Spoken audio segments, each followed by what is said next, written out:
ನಮಸ್ಕಾರ ಗೆಳೆಯರಿ, stock market Kannada ಚಾನಲ್ಗೆ ಸ್ವಾಗತ ಸುಸ್ವಾಗತ.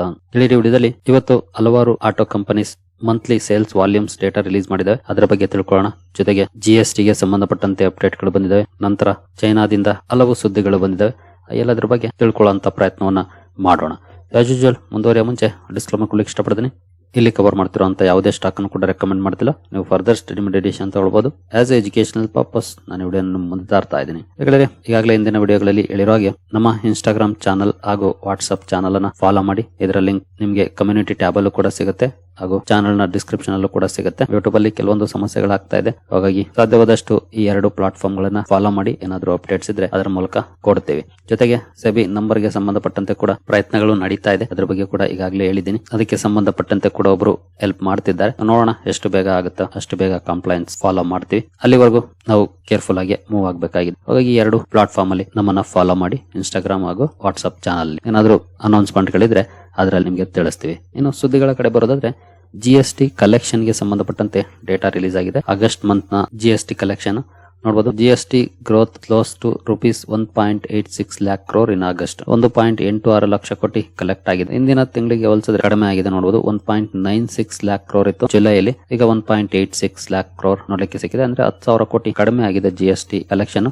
ಬಟ್ ಸ್ಟಿಲ್ ಅಬೌವ್ 1.8 lakh ಇದೆ. ಒಳ್ಳೆ ಕಲೆಕ್ಷನ್ ಇದೆ, ಬಟ್ ಜುಲೈಗೆ ಕಂಪೇರ್ ಮಾಡಿದ್ರೆ ಕಡಿಮೆ ಆಗಿದೆ ಆಗಸ್ಟ್ ತಿಂಗಳಲ್ಲಿ. ನಂತರ ಟರ್ಮ್ ಟ್ಯಾರಿಫ್ ನ ಕಾರಣಕ್ಕೆ ಬಹುಶಃ ₹90 ವರೆಗೂ ಕೂಡ ಹೋಗಬಹುದು ಡಾಲರ್ ಎದುರುಗಡೆ ಅನ್ನುವಂತ ಕನ್ಸರ್ನ್ ಅನ್ನ ವ್ಯಕ್ತಪಡಿಸುತ್ತಾರೆ ಎಕನಾಮಿಸ್ಟ್ಸ್. ಯಾಕಂದ್ರೆ ನಾವು ನಿನ್ನೆ ನೋಡಿದ್ವಲ್ಲ, 88 ಕ್ರಾಸ್ ಮಾಡ್ಬಿಟ್ಟಿದೆ ಈಗಾಗಲೇ. ನಾವಿಲ್ಲಿ ನೋಡಬಹುದು 88.08. ಅದರಲ್ಲಿ ಇವತ್ತು ಸ್ವಲ್ಪ ರೂಪಿ ಸ್ಟ್ರಾಂಗ್ ಆಗಿದೆ. ಆನಂತರ 88.08 ಕಾಣ್ತಾ ಇರೋದು. ₹90 ಹೋಗಬಹುದು ಅಥವಾ ಅದಕ್ಕಿಂತ ಮೇಲೆ ಹೋದ್ರೆ ಖಂಡಿತ ಇದು ಒಂದಷ್ಟು ನೆಗೆಟಿವ್ ಡೆವಲಪ್ಮೆಂಟ್ಸ್ ಕೂಡ ಕಾರಣ ಆಗುತ್ತೆ. ಆಕ್ಚುಲಿ ನಾವು ಜಾಸ್ತಿ ಇಂಪೋರ್ಟ್ ಮಾಡ್ಕೊಳ್ಳೋದ್ರಿಂದ ಇದು ನೆಗೆಟಿವ್ ಆಗುತ್ತೆ. ಇನ್ ಕೇಸ್ ಎಕ್ಸ್ಪೋರ್ಟ್ ಮಾಡೋದಾಗಿದ್ರೆ ಖಂಡಿತ ಇದು ಪಾಸಿಟಿವ್ ಆಗ್ತಾ ಇತ್ತು. ಎಕ್ಸ್ಪೋರ್ಟ್ ಓರಿಯೆಂಟೆಡ್ ಕಂಪನೀಸ್ಗೆ ಈಗಲೂ ಕೂಡ ರೂಪಿ ವೀಕ್ ಆಗೋದು ಪಾಸಿಟಿವ್ ಆಗುತ್ತೆ. ಇಂಪೋರ್ಟ್ ಓರಿಯೆಂಟೆಡ್ ಕಂಪನೀಸ್ಗೆ ನೆಗೆಟಿವ್ ಆಗುತ್ತೆ. ಎಸ್ಪೆಷಲಿ IT ಸೆಕ್ಟರ್ ಇದರ ಲಾಭವನ್ನ ಪಡ್ಕೊಳ್ಳುತ್ತೆ. ಯಾಕಂದ್ರೆ ಅವರು ಸರ್ವಿಸಸ್ ಅನ್ನ ಜಾಸ್ತಿ ಎಕ್ಸ್ಪೋರ್ಟ್ ಮಾಡೋದ್ರಿಂದ ರೂಪಿ ವೀಕ್ ಆಗೋದು ಅವ್ರಿಗೆ ಸ್ಟ್ರಾಂಗ್ ಪರ್ಫಾರ್ಮೆನ್ಸ್ ಕೂಡ ಕಾರಣ ಆಗುತ್ತೆ. ಎಕ್ಸ್ಪೋರ್ಟ್ ಓರಿಯೆಂಟೆಡ್ ಕಂಪನೀಸ್ಗೆ ಖಂಡಿತ ಇದು ಪಾಸಿಟಿವ್ ಆಗುತ್ತೆ. ಓವರ್ ಆಲ್ ತಗೊಂಡಾಗ ನಾವು ಜಾಸ್ತಿ ಇಂಪೋರ್ಟ್ ಮೇಲೆ ಡಿಪೆಂಡ್ ಆಗಿರೋದ್ರಿಂದ ಓವರ್ ಆಲ್ ಎಕಾನಮಿಗೆ ಒಂದಷ್ಟು ನೆಗೆಟಿವ್ ಆಗುತ್ತೆ. ಬಹುಶಃ RBI ಇಂಟರ್ವೆನ್ಷನ್ ಮಾಡಬಹುದು ಅನ್ನೋಂತ ಎಕ್ಸ್ಪೆಕ್ಟೇಷನ್ ಕೂಡ ಇದೆ. ಈ ಹಿಂದೆ ಇದೇ ರೀತಿ ಇಂಟರ್ವೆನ್ಷನ್ ಅನ್ನು ಮಾಡಿ ಒಂದಷ್ಟು ಸ್ಟೇಬಲ್ ಆಗೋ ರೀತಿ ಮಾಡಿತ್ತು. ಅಂದ್ರೆ ಡಾಲರ್ ರಿಸರ್ವ್ಸ್ ಅನ್ನ ಸೇಲ್ ಮಾಡ್ಬೇಕಾಗುತ್ತೆ ಅಷ್ಟೇ. ಏನು ನಮ್ಮ ಡಾಲರ್ ರಿಸರ್ವ್ಸ್ ಇರುತ್ತೆ ಅದನ್ನ ಸೇಲ್ ಮಾಡ್ತಾರೆ. ಡಾಲರ್ ಸೇಲ್ ಮಾಡಿದಾಗ ರೂಪಿ ಸ್ಟ್ರಾಂಗ್ ಆಗುತ್ತೆ, ಡಾಲರ್ ವೀಕ್ ಆಗುತ್ತೆ. ಹಾಗಾಗಿ ಒಂದಷ್ಟು ಇಂಟರ್ವೆನ್ಷನ್ ಮಾಡಬಹುದು ಅಂತ ಎಕ್ಸ್ಪೆಕ್ಟೇಷನ್ ಇದೆ. ಬಟ್ ಇದೆಲ್ಲ ಟೆಂಪರರಿ ಪುಷ್ ಗಳಷ್ಟೇ. ಲಾಂಗ್ ಟರ್ಮ್ ಅಲ್ಲಿ ಯಾವತ್ತು ನಮ್ಮ ಇಂಪೋರ್ಟ್ ಕಡಿಮೆ ಆಗಿ ಎಕ್ಸ್ಪೋರ್ಟ್ ಜಾಸ್ತಿ ಆದ್ರೆ ಅದು ಪಾಸಿಟಿವ್. ಬಟ್ ಆಗಾಗ ಈ ರೀತಿಯ ಕ್ರಮಗಳನ್ನ RBI ಕೂಡ ತಗೊಳ್ತಾ ಇರುತ್ತೆ. ಇನ್ನು ನಿನ್ನೆಯ ಹಾಗೂ ಇವತ್ತಿನ SCO ಸಮಿತಿಯಿಂದ ಕೆಲವೊಂದು ಸುದ್ದಿಗಳನ್ನ ನೋಡ್ತಾನೆ ಇದ್ದೀವಿ. ರಿಲೇಶನ್ಶಿಪ್ ಖಂಡಿತ ಸ್ಟ್ರಾಂಗ್ ಆಗ್ತಿದೆ ಅಂತ ಹೇಳ್ಬೋದು. 3 ದೇಶಗಳ ನಡುವೆ, ಭಾರತ, ಚೈನಾ ಹಾಗೂ ರಷ್ಯಾದ ನಡುವೆ. ಅದರಲ್ಲೂ ಪಾಕಿಸ್ತಾನವನ್ನ ಐಸೋಲೇಷನ್ ಗೆ ತಳ್ತಾ ಇದೆ. ಜೊತೆಗೆ ಈ ಮೂಲಕ ಅಮೆರಿಕಕ್ಕೂ ಕೂಡ ದೊಡ್ಡ ಮೆಸೇಜ್ ಅನ್ನ ಭಾರತ ಕೊಡ್ತಾ ಇದೆ. ಭಾರತ ಅಷ್ಟೇ ಅಲ್ಲ, 3 ದೇಶಗಳು ಕೂಡ ಕೊಡ್ತಾ ಇದ್ದಾವೆ. ಬಟ್ ಇದನ್ನ ಅಮೆರಿಕ ಯಾವ ರೀತಿ ತಗೊಳುತ್ತೆ? ಈಗಾಗಲೇ ಅಲ್ಲಿಂದ ವೆರೈಟಿ ಆಫ್ ಸ್ಟೇಟ್ಮೆಂಟ್ ಗಳು ಬರ್ತಾ ಇದಾವೆ. ಯಾವ ರೀತಿಯ ಸ್ಟೇಟ್ಮೆಂಟ್ ಗಳಂದ್ರೆ ಈ ರೀತಿಯಾಗೂ ಕೂಡ ಥಿಂಕ್ ಮಾಡ್ತಾರ ಅನ್ನೋ ರೀತಿ ಹೇಳಿಕೆಗಳು ಬರ್ತಾ ಇದೆ ಅಮೆರಿಕಾದಿಂದ ಭಾರತದ ವಿರುದ್ಧವಾಗಿ. ಬಹುಶಃ ನೀವು ನೋಡಿರ್ಬೋದು, ಅದರಲ್ಲೂ ಟ್ರಂಪ್ರ ಆತ್ಮೀಯ ಬಳಗದಿಂದನೇ ಬರ್ತಾ ಇದೆ. ಈಗಾಗಲೇ ಭಾರತವನ್ನ ಗುರಿಯಾಗಿಸ್ಕೊಂಡು ಖಂಡಿತ ಇವರು ದೊಡ್ಡ ಮಟ್ಟದ ಥಿಯರಿಗಳನ್ನ ಹುಟ್ಟಾಕೋಕೆ ಶುರು ಮಾಡಿದ್ದಾರೆ. ಯಾಕೆಂದ್ರೆ ಅವರ ಮಾತನ್ನ ಕೇಳ್ತಾ ಇಲ್ಲ ಅಂತ. ಇದು ಪ್ರಪಂಚಕ್ಕೆ ಗೊತ್ತಿರುವಂತ ವಿಷಯ. ಈಗಾಗಲೇ ಯಾವಾಗ ಭಾರತ ಆಪರೇಷನ್ ಸಿಂಧೂರದ ವಿಷಯದಲ್ಲಿ ಒಪ್ಕೊಳ್ಳಿಲ್ವಾ ಅವಾಗಿಂದ ಕೂಡ ಅಮೆರಿಕಾಗೆ ಮನಸ್ಸು ಇದ್ದೇ ಇದೆ. ಅದೇ ಕಾರಣಕ್ಕೆ ಈ ರೀತಿಯ ಟ್ಯಾರಿಫ್ ಬಗ್ಗೆ ಆಗ್ಬೋದು ಅಥವಾ ಇವತ್ತು ನಿನ್ನೆ ಕೆಲವು ಸ್ಟೇಟ್ಮೆಂಟ್ ಗಳು ಬಂದಿದ್ದಾವೆ. ಅವುಗಳನ್ನ ಒಂದ್ಸಲ ನೋಡಿ ಯಾವೆಲ್ಲ ರೀತಿ ವೀಕ್ ಮಾಡಬಹುದು ಆ ನಿಟ್ಟಿನಲ್ಲಿ ಪ್ರಯತ್ನಗಳು ನಡೀತಾ ಇದೆ. ಖಂಡಿತ ಇದೆಲ್ಲಾನು ಕೂಡ ಈಗಾಗಲೇ ಜನರಿಗೆ ಗೊತ್ತಿದೆ ತುಂಬಾ ಚೆನ್ನಾಗಿ. ಹಾಗಾಗಿ ಅವೆಲ್ಲ ವರ್ಕೌಟ್ ಆಗುವಂತ ಚಾನ್ಸಸ್ ಕೂಡ ಕಡಿಮೆ. ಬಟ್ ಮುಗ್ಧ ಜನರು ಇರ್ತಾರೆ, ಅಂತವ್ರನ್ನ ದಾರಿ ತಪ್ಪಿಸುವಂತ ಕೆಲಸವನ್ನ ಮಾಡ್ತಾರೆ. ಸಾಧ್ಯವಾದಷ್ಟು ನಾವು ಕೇರ್ಫುಲ್ ಆಗಿರಬೇಕು. ಅಂದ್ರೆ ಸುಮ್ನೆ ಹಬ್ಸುವಂತ ಸುಳ್ಳು ಸುದ್ದಿಗಳಿಗೆ ತಲೆ ಕೆಡಿಸ್ಕೊಳಕ್ ಹೋಗ್ಬಾರ್ದು. ಒಟ್ಟಿನಲ್ಲಿ ಟ್ರಂಪ್ ಟ್ರೇಡ್ ಪಾಲಿಸೀಸ್ ಏನಿದೆ ಅಥವಾ ಟ್ಯಾರಿಫ್ ಪಾಲಿಸೀಸ್ ಏನಿದೆ, ಇವುಗಳು ಜಿಯೋ ಪೊಲಿಟಿಕಲ್ ಆರ್ಡರ್ ಅನ್ನೇ ಬದಲಾಯಿಸುವಂತ ಲಕ್ಷಣಗಳು ಕಾಣ್ತಾ ಇದೆ. ಎಷ್ಟು ಮಟ್ಟಿಗೆ ಇದು ಬದಲಾಗುತ್ತೆ ಗೊತ್ತಿಲ್ಲ, ಬಟ್ ಬದಲಾಯಿಸುವಂತ ಲಕ್ಷಣಗಳಂತೂ ಕಾಣ್ತಾ ಇದೆ ಸದ್ಯದ ಮಟ್ಟಿಗೆ. ನೋಡೋಣ ಏನೆಲ್ಲ ಡೆವಲಪ್ಮೆಂಟ್ಸ್ ಇನ್ನು ಆಗುತ್ತೆ ಅಂತ. ನೆಕ್ಸ್ಟ್ ಸುದ್ದಿಗೆ ಬರೋದಾದ್ರೆ, India's exports to China shift towards food and farm products. ಭಾರತದ ಎಕ್ಸ್ಪೋರ್ಟ್ಸ್ ಚೀನಾಗೆ ಫುಡ್ ಹಾಗೂ ಫಾರ್ಮ್ ಪ್ರಾಡಕ್ಟ್ಸ್ ಕಡೆ ತಿರುಗ್ತಾ ಇದೆ ಅನ್ನುವಂತ ರಿಪೋರ್ಟ್ ಇದು ಇತ್ತೀಚಿನ ದಿನಗಳಲ್ಲಿ ನೋಡಬಹುದು. ಯಾವ ರೀತಿ ಇದೆ ಅಂತ 2019ರಲ್ಲಿ ಇದ್ದಂತದ್ದು 20, 22, 23, 24, 25. 23ರಲ್ಲಿ ತುಂಬಾ ಚೆನ್ನಾಗಿ ಅಪ್ ಆಗಿತ್ತು ಫುಡ್ ಅಂಡ್ ಅನಿಮಲ್ ಪ್ರಾಡಕ್ಟ್ಸ್. ನಂತರ ಡೌನ್ ಆಯ್ತು. ಈಗ 25ರಲ್ಲೂ ಕೂಡ ತುಂಬಾ ಒಳ್ಳೆ ಇಂಪ್ರೂವ್ಮೆಂಟ್ ನೋಡ್ಲಿಕ್ಕೆ ಸಿಕ್ಕಿದೆ. ಹಾಗೆ ಮಿನರಲ್ಸ್ ಅಂಡ್ ಫ್ಯೂಯಲ್ಸ್ ಅಲ್ಲಿ ಡೌನ್ ಇದೆ. ಕೆಮಿಕಲ್ಸ್ ಅಲ್ಲಿ ಲಾಸ್ಟ್ ಇಯರ್ ಗೆ ಹೋಲಿಸಿದ್ರೆ ಜಾಸ್ತಿ ಆಗಿದೆ. 19, 20ಕ್ಕೆ ಹೋಲಿಸಿದ್ರೆ ಕಡಿಮೆ ಆಗಿದೆ. ಸದ್ಯದ ಮಟ್ಟಿಗೆ ಅಗ್ರಿ ಪ್ರಾಡಕ್ಟ್ಸ್ ಅಲ್ಲಿ ಹೆಚ್ಚು ನೋಡ್ಲಿಕ್ಕೆ ಸಿಗ್ತಾ ಇದೆ, ಅದನ್ನ ನೋಡಬಹುದು. ನಂತರ ಮೆಷಿನರಿ ಅಂಡ್ ಟ್ರಾನ್ಸ್ಪೋರ್ಟ್ ಅಲ್ಲೂ ಕೂಡ ಇತ್ತೀಚಿನ ದಿನಗಳಲ್ಲಿ ಜಾಸ್ತಿ ಆಗಿದೆ. ಈ ರೀತಿಯ ಡೆವಲಪ್ಮೆಂಟ್ಸ್ ಭಾರತದ ಎಕ್ಸ್ಪೋರ್ಟ್ಸ್ ಅಲ್ಲಿ ನೋಡ್ಲಿಕ್ಕೆ ಸಿಗ್ತಾ ಇದೆ, ಎಸ್ಪೆಷಲಿ ಚೀನಾಗೆ ಸಂಬಂಧಪಟ್ಟಂತೆ. ನಂತರ GST ರೇಟ್ ಚೇಂಜ್ ಗೆ ಸಂಬಂಧಪಟ್ಟಂತೆ ಸುದ್ದಿಗಳು ಬರ್ತಿದ್ದಾವೆ. Auto industry in not so festive mood amid uncertainty speculation. ನಾನು ಲಾಸ್ಟ್ ವೀಕ್ ಅಥವಾ ಬಿಫೋರ್ ಲಾಸ್ಟ್ ವೀಕ್ ಒಂದು ಸುದ್ದಿಯನ್ನ ಕವರ್ ಮಾಡಿದ್ದೆ. ಬಹುಶಃ ಈ ಫೆಸ್ಟಿವಲ್ ಸೀಸನ್ ಅಂದ್ಕೊಂಡಾಗಿರದೆ ಬೇರೆ ತರ ಇರ್ಬೋದು ಅಂತ. ಯಾಕೆಂತಂದ್ರೆ GST ರೇಟ್ಸ್ ಚೇಂಜ್ ಆಗುತ್ತೆ ಅಂತ ತುಂಬಾ ಜನ ವೆಯ್ಟ್ ಮಾಡುವಂತ ಚಾನ್ಸಸ್ ಕೂಡ ಇರುತ್ತೆ.